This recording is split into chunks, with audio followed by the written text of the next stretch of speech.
チェケラどうも14おじさんです。というわけで今日もやっていきたいと思います。さあちょっとね挨拶変えてみたんですけど、こちら来ております侍ジャパンというわけでね、タイトルとかサムネとかにもしかしたらちょっとまだ作ってないんでどうするか決めたいんですけど、入ってるかもしれないんですが、今回ちょっと引退する方がね2人ほどいまして、僕もかなり仲の良かった方々なので、今回引退試合に参りました侍ジャパンですね。知ってる方もねいるかなとは思うんですけど、侍ジャパンのリーダー響さんと元はぐれのリーダーはぐれメタル白の発起人ですね。僕がねはぐれのリーダーとしてやってることは多分このチャンネル見てる方ならね知ってると思うんですけど、僕の前に実は1人いまして、僕2代目リーダーなんです。初代リーダーがね今日というかもう撮ってる時にはもう引退しちゃってるんだけど、引退するとはぐれはぐりんって呼ばれてるかな、ちょっとはぐれメタル C とかなんかはぐれメタル系の名前にしてたんでね、他のクランからの見え方がちょっとわかんなかったんですけど、ハグリンと響さんの引退試合にちょっとね僕とガクがねいるかな、いた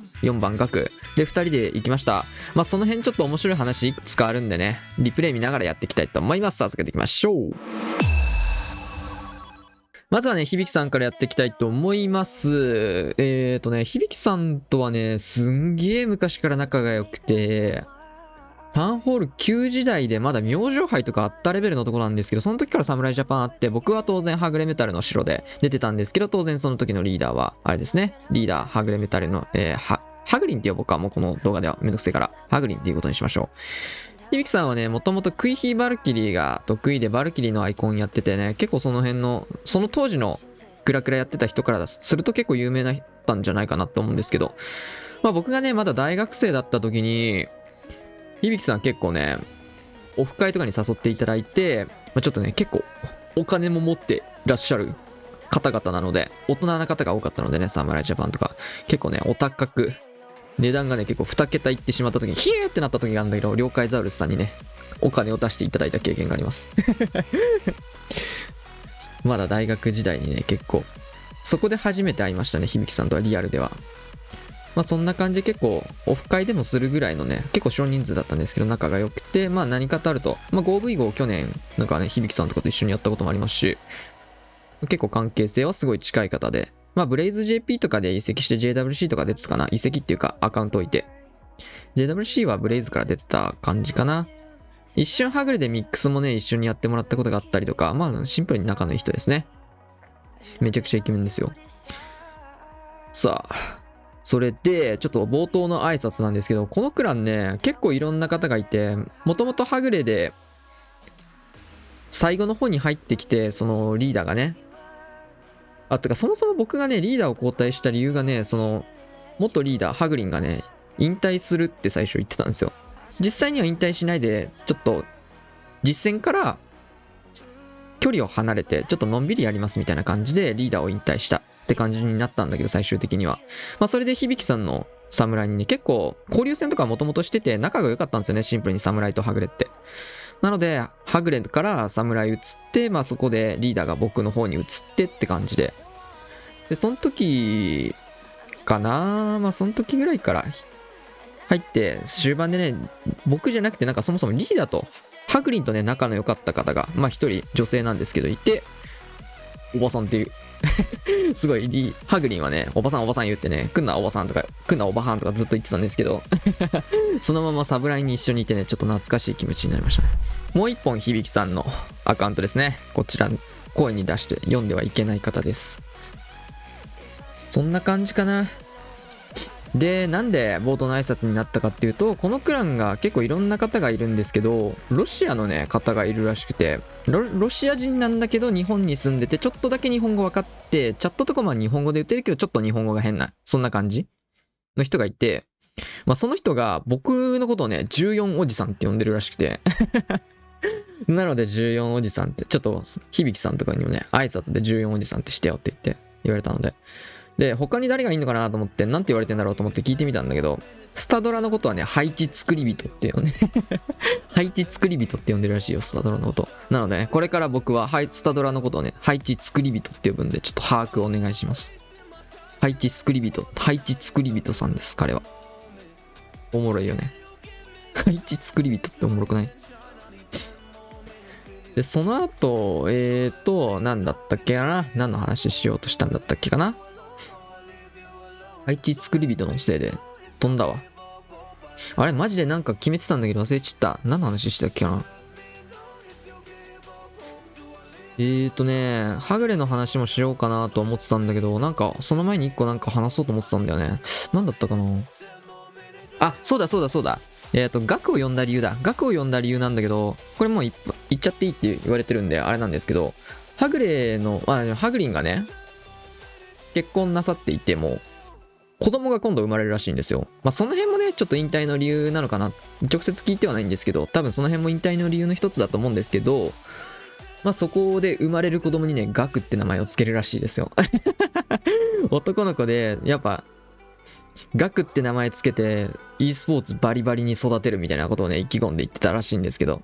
言ってたよ。うん。グランチャットとかでも言ってたんで、まあそれでちょっとガク呼んだら面白いかなと思って、僕はね、実はね、響さんとガクじゃないや、ハグリンにはね、サプライズゲストとして今回の交流戦じゃないや、これ野良戦なんだよね。野良戦がたまたま日本戦だったんだよね、相手が。で、合流した感じでした。で、響さんからもね、引退するんだみたいな DM もらってたんですよ、実は。で、ちょっとリーダーと、まあ僕が引退するだけだったら、わざわざ言う必要ないかなと思ったんだけど、ハグレの元リーダー、ハグリンがね、もう一緒に引退することになったから、もしよかったら最後にとか、交流戦とか、なんか遊びに来てくれると嬉しいな、みたいなことをね、実は DM もらってたんですけど、僕別の侍の方から、ちょっと内緒で来てほしいって言われてたんで、ちょっと続きの話、次話しますね。こちらハグリン、ラストの対戦のアタック移しますね。うん。で、まあ、内緒で来てほしいって聞いてて、まあラストの対戦の野良のタイミングが22時にマッチングしますと。22時にマッチングするから21時50分ぐらいに来てほしいと言われてまして、その上で DM を響さんとね、交わしてたんですけど、超そっけなくしといて、俺。いやー、マジっすかみたいな。いやー、残念だな、マジかーとか言って。で、それでなんだろう。結構ね、あっちもね、ちょっと、あれだなと思ったのか、ちょっと最後ぐらい遊びに来てほしいな、みたいな感じで、ちょっとね、言ってくれたんですけど、めちゃめちゃオッケーっす、行けたら行きますわ、みたいな感じでめちゃめちゃね、そっけない対応したんでね、響さんはね、来ると思ってなかったらしいんですよ。まあ、そりゃそうだろうなと思うんですけど、めちゃめちゃそっけない対応したんで。なので、結構拗ねてたらしいです。後で聞いたんですけど、響さん拗ねちゃったらしいです。いや、誘ったんだけど、なんか、ダメみたいだわ、みたいなことをね、クラメンにはなんか言ってたみたいなんですけど。面白いよね。さ、このクイヒルユートとかうまいよね。もともと結構こういう細かいのが得意な人だったんですけど、ハグリン。ハグリンがね、やっぱハグレの根底を作って、技術っていうところでね、まあ、ゴリ押しもすごい得意ではあったんですけど、技術とか結構凝ったプランをね、するのが好きな人で、そういう人が集まった結果、今のハグレがあるんで、ハグリンがいなければね、ハグレはないし、クイーンウォーカーズも当然なかったわけなので、非常に大きな存在ですよ。めちゃめちゃこのクイヒールートうまいよね。天才打ってクイヒーでジャンプまで使って呪文、めちゃめちゃ全振りしてるからね。これすごいよね。記録残ってればもう完璧だったけど、援軍処理でだいぶいかれましたね、あれは。さあ、こうやって見ると、天才のクイヒードラゴン強そうだなって思っちゃった。めちゃめちゃ残ってるし、ロイちゃんも使えるしね。さあ。じゃあね、ハグレのその辺の話でもしようかなと思ったんだけど、もう一個なんか付け足そうと思ったんだけど、なんだろう話。さあ、ここウォーデンのトムがギリギリロイちゃんに入らない。きつい。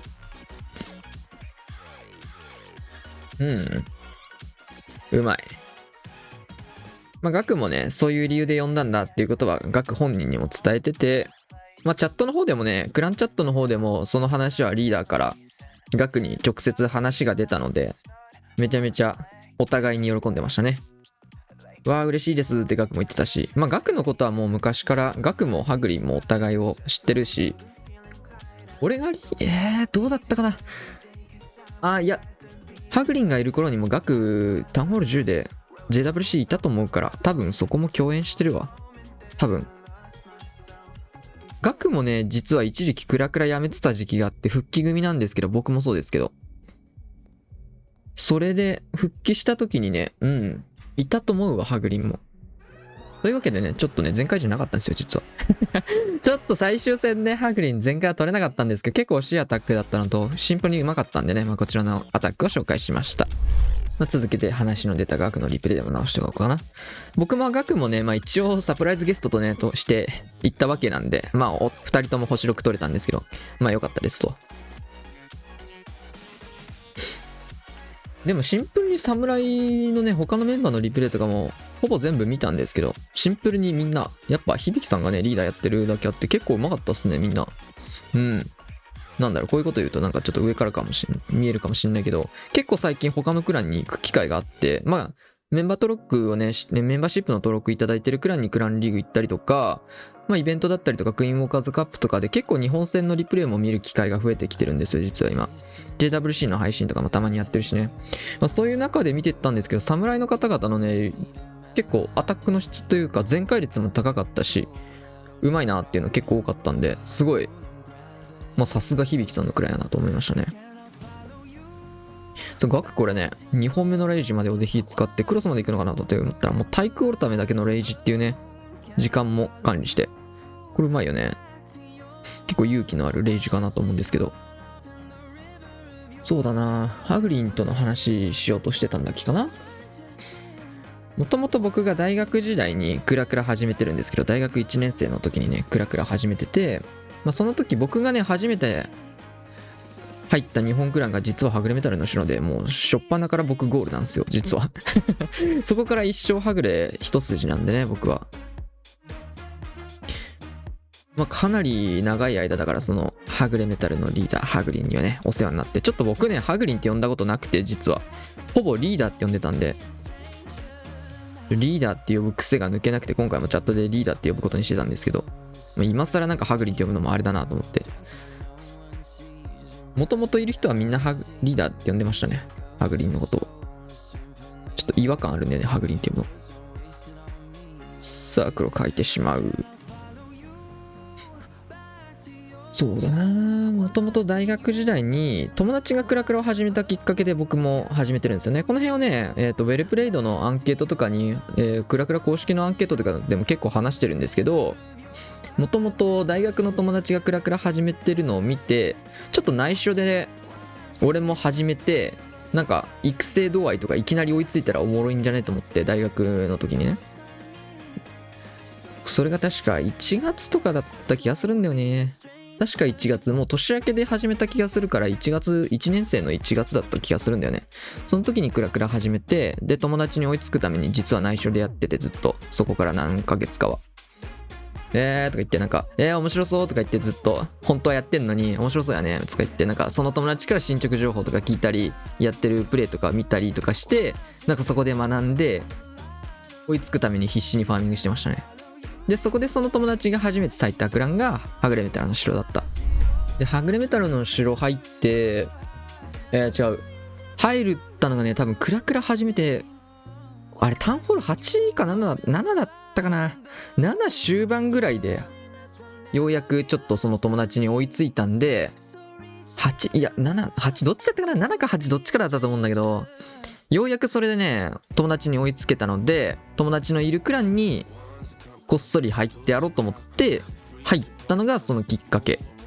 で、これ食い火逆走したのよ。見て、スンニゴブ15体持ってきてんのにタウンホール区画やっちゃってやばくない？おもろいよね。でこっそりだから入ったから友達は知らないわけですよ。友達は俺がクラクラ始めてるのも知らないし、クラクラの話は俺にはしてくれてたから、ちょっとクラクラ分かるやつなんだなっていう感じだったと思うのね。で、そのクラン対戦とかがもう最初はね、クラン対戦ってなかったんですよ、実は。クラン対戦っていうシステムがなくて、なんかファーミングぐらいしかやることなかったんですけど、クラン対戦が実装されてちょっとしてから友達に追いついて、友達がね、たまたま対戦攻めてるのを実は見てたんですよ、ライブで。で、終わった後に、いや、惜しかったねっていきなり LINE するわけですよ。はってなるじゃん、相手からしたら。それがおもろかった。そこからちょっと2000ぐらい騙し通して、なぜかなぜか騙し通せたんだけど、いやいや知らん美味しかったねって言って、相手がよく分かってないけど何がってなるじゃん、最初の方は。でそのまま流して、いやー対戦美味しかったねみたいな、別の日にね、ナイスラみたいな急に話しかけて、あってなんじゃんそれでもさすがによくわかんないけど、なんか気づいたか、それまで僕ねずっと喋ってなかったんですよ、クランチャットで内緒にしてたんで、めちゃめちゃ違うキャラ演じてましたね。それで合流して、まあそっからはずっとその友達とはぐれメタルの城に参加して、で1回だけねちょっとねターンホール9になった瞬間で、ちょっと僕もともとはぐれはねみんな上手かったんですよ。そもそも上手いし面白いクランで最高なクランだなと思ってたんですけど、ちょっとこれ俺ら弱すぎんってその友達となって、みんな上手かったんだけど俺ら攻めの基礎が全くなかったし、なんか全然前回取れないなとか、前回どころかもうその時結構煮干しで強いみたいな文化もあったんで、煮干しプラスアルファみたいなところだったんだけど、なんか全然前回取れないなみたいな感じだったところを、ちょっとターンホール級になったタイミングで修行してきますわっつって、で上見逃してるっていうね、俺と友達でそのリア友クランを作成して、結構修行する会っていうのは修行するクラン作って一時期やってましたね。それでまたターンホール9でちょっと中盤ぐらいになって、だから当時あれないよね、そもそもさターンホール上げた時って対戦できないんよね。ヒーローとか着工時間長いし、ターンホール9の防衛施設が全然できてないのにターンホール9として対戦に出ると、こうなんだろう、当時ねマッチングケースっていうのがあって、対戦相手もだから結構強くなっちゃうくせに自分たち星取れないから、本当ただ足引っ張っちゃうだけだなっていうところをちょっと友達と話して、それぐらいだったらなんかもう別のクランで足迷惑かからないようにやって上手くなってからはぐれ戻ろうよみたいな感じで2人で話して、でその結果まあそこそこ成長できて、タウンホール9中盤だか終盤だか分かんないけど、それではぐれ戻って、そっからもうずっとはぐれって感じだから、一回はぐれから抜けてもう一回戻ってみたいな感じかな。結構それがね個人的には大きな経験だったし、リーダーたちからもねそれ覚えててくれて、ハーグリンからも覚えててもらってて、まあ、当時結構ね僕とかその友達は結構やんちゃなプレイングしてて、あんまりね全然前回取れてなかったんですよ。けどね、なんだろう、今でいうクラウスとかホッサンみたいなね超変なピンポイントでユニットピン刺ししてみたいなオーソドックスなラッシュとかは全くしないで、なんかすげえピン刺しのなんかいろんな変な偏差で変態編成みたいによく言われるようなのばっかで攻めてたんで、僕とか刺さった時ぶち刺さるんだけど、失敗した時バカみたいな、何やってんのみたいな感じになっちゃうことを当時めちゃくちゃやってて、プランニングってそういうもんだと思ってたんだよね。もともと俺ラッシュが逆に分かんなくて、そういう感じでやってたから、結構ね他の人たちから見ると何やってんだあいつらみたいな感じに見られてたと思うんだけど、リーダーだけはねなんか可能性を感じるっつってめっちゃ擁護してくれてて、ずっといやでリーダーとかからね、俺ユタ14なんだけど、14の1がねアルファベットの L に見えるってことでユタルって呼ばれてたんですよ、ずっと。いやユタルからはちょっと可能性を感じるとみたいな、なんかそういう話をずっとしてて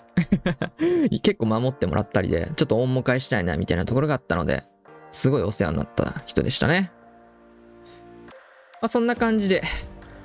この居心地のいいクランを日本一にしたいなと思って強くしたのがはぐれメタルの城でした。そうだな、それで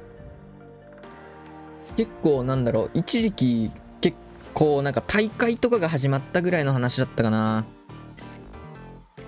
大会始まる前は結構ゆるふわ勢もいて、その中でめちゃくちゃ強い人とか結構いてみたいな感じで、結構ゆるふわなんだけどめっちゃ強いっていうところにいたんだけど、ガチでやっていくかちょっともう楽しくそんなにガチは突き詰めず、まあ、楽しいけどほどほどに勝つみたいなクランにするか、どっちかにしようみたいな転換期がねやっぱどのクランもあって、まあ、そういう時期が来たんですよね。まあ、当時クラクラってすごいね治安の悪いゲームだったので、中華とか特にチートがねめちゃめちゃ横行してて、チーターめちゃくちゃ多かったんですよ昔。そういうのもあってなんか負けると悔しいしちょっとひりつくし、まあ、当時めちゃめちゃ資源は大事だったので、負けると資源もあんまり取れない、逆に資源ユニット作るだけで資源めちゃめちゃ使うから、そういう関係でなんか今回の対戦マイナスだわ赤字だわみたいなことも結構あるんでね、なんか勝てなきゃ本当に損というかそういうのがあったので、転換期結構難しい選択だったと思うんですけど、もうこれからはガチでやっていこうってことで、古参メンバーの中でもちょっと引率の低い人とかちょっと連携の取りづらい方々をリーダーが夜中のうちに全員キックして泣く泣くキックして、もう全員蹴ったったなりとか言ってすごい楽しそうに蹴ってたけどそんな感じで結構難しい判断だったと思うんですけど、そこを機にねはぐれはかなりガチクランと転換して、やばリックスケ何これ、一つの区画に4つぐらいあったけど、でそこから今のクイーンウォーカーズがあるわけですね。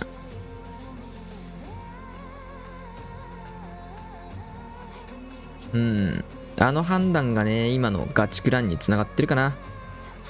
そこから JWC だったり明星杯とかでめちゃめちゃはぐれの名前は売れてって、結果とかいろいろ残したりしてね、それで、タウンホール10の JWC を優勝して、JWC だね、優勝して世代交代っていうことで、これを機にもともと大会前から決まってたんだけど他のメンバーには伝えていなくて、これでちょっと引退するわってことで、ガチ勢からは一線引くわってことでハグリンは抜けたと。そこで僕が2代目リーダーになって今に至るって感じですかね。そういう流れかな。リーダー変わった時はねちょっとうわーって思ったし、自分よりも当時結構大人な方も多いクランで、僕が最年少だったんですよね、ずっとクランで。実は嘘ついてた人が何人かいたわけなんですけど、当時はもうあれか、はぐれに入った頃は最年少でしたね、僕とかも。てか18禁のクランが多かったかな昔。18歳未満禁止みたいな、結構やっぱ他のゲームとか見ててもそうだと思うんですけど、新しいゲームで人気のあるゲームってやっぱキッズがすごい多くて、子供側だったりね、チャットで嵐とか、やばいことする人がたくさんいたし、クランの当時ねグローバルチャットとかもあるんですよ。だからグロチャでなんかクランの看板背負ってやべえことするやつもたくさんいたわけですよ、昔とか。そういうのもあれだなっていうのと、リーダー結構そういうとこ気にするタイプの人だったんで、18金でギリギリ18を超えていたので入れてみたいな感じで、そこからいろいろやってった感じですかね。ポンタさんとかがなんとこがねやっぱ18金とか、クラちゃんとか群馬とかが率先して18金っていうところを掲げて、結構18金、クラクラは18金のクランが多かった印象ですね。タウンホール級スペシャリストとかね、ガクさんがリーダーのタウンホール級スペシャリストは、ガクさんが18以下なのにもかかわらず18以下でリーダーをやってるところにね、18金、ちょっと何言ってるか分からなかった。18歳以下禁止のクランのリーダーをね、18歳以下のガクがやってましたね。おもろいよね。そういうのがあって、ちょっといろいろ考えるものがありますね。来るものがありますね。ハグリンの引退は。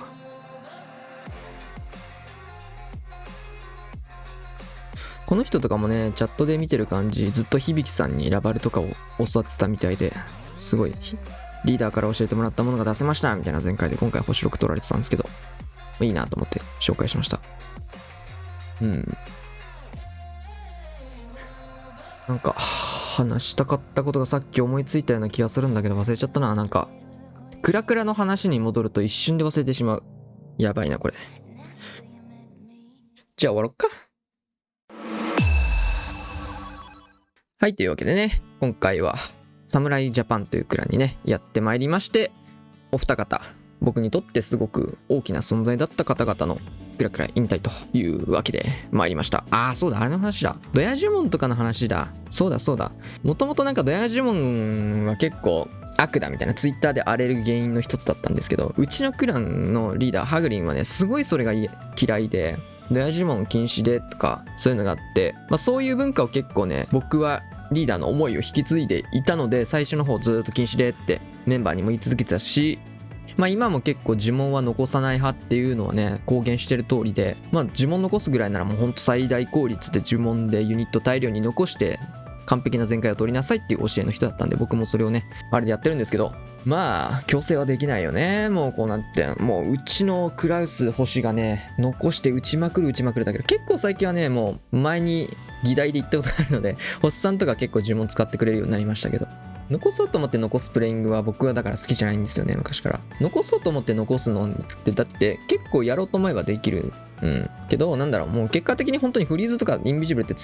本当に使ってもどうしようもない時とかあって、そういう時は別にまあしょうがないかなって思うんですけど、どうやりましてもね。ヘイストとかレイジとかってもう絶対に時間を早めることができるじゃないですか。まあ、そういうの残してどうやって、で、タイム別に進めない？タイムもっと早く全開取れるのに、もっと余裕の全開が生まれるのにみたいな呪文残しちゃう人っていうのはあんま僕が好きじゃない。ユニット減っちゃうのにフリーズ打たないとかも同じ理由かな。全開確定してるかもしんないけど、そのフリーズ打ったらもっとユニット生き残ったよねみたいなフリーズをあんま打たない人は僕はまあ、し、リーダーももうそういうのは良くないってずっと言い続けてたから僕はそういう考えの人ですね。まあそういうクラクラの価値観とかも作ってくれたのがリーダーかな。そんなリーダーは今ブロスタで煽り散らかしてると聞いて草生やしました。たまになんかブロスターはまだやってるみたいなんで、僕もちょっとフレンドでいるんでね、たまに僕ともしかしたらブロスターやってるかもしれないんですけど、リーダーが煽っても僕のことをなんか言わないでください。ちょっと止めれないんで。僕ちょっとやめてくださいよとは言うけど止めれないんで、侍に来て煽りを覚えましたとか言ってたさっき。ドヤジモンもね、やっぱ侍来た時はずっと嫌いって言ってたらしいんだけど、リーダー響さんが言ってたんだけど、ハグリンはね、やっぱうち来た時もドヤジモン嫌いってずっと言ってたよ。でもなんか最近は慣れたみたいとか言ってたんだけど、まあなんかクラクラの煽りはやっぱ今でもあんま好きじゃないみたいなんだけど、ブロスターとか FPS ではちょっと人が変わるらしいのでお気をつけようということで。それとね、ずっとやっぱはぐれの僕の配信とかもね、クイーンウォーカーズの大会とかすごい応援してくれてるのでね、まあ今年こそ世界一を見せてあげようかなというところで、今日はこんな感じで終わると思います。以上、14おじさんでした。というわけで、チャンネル登録をお願いします。また次の動画でしましょう。さよなら。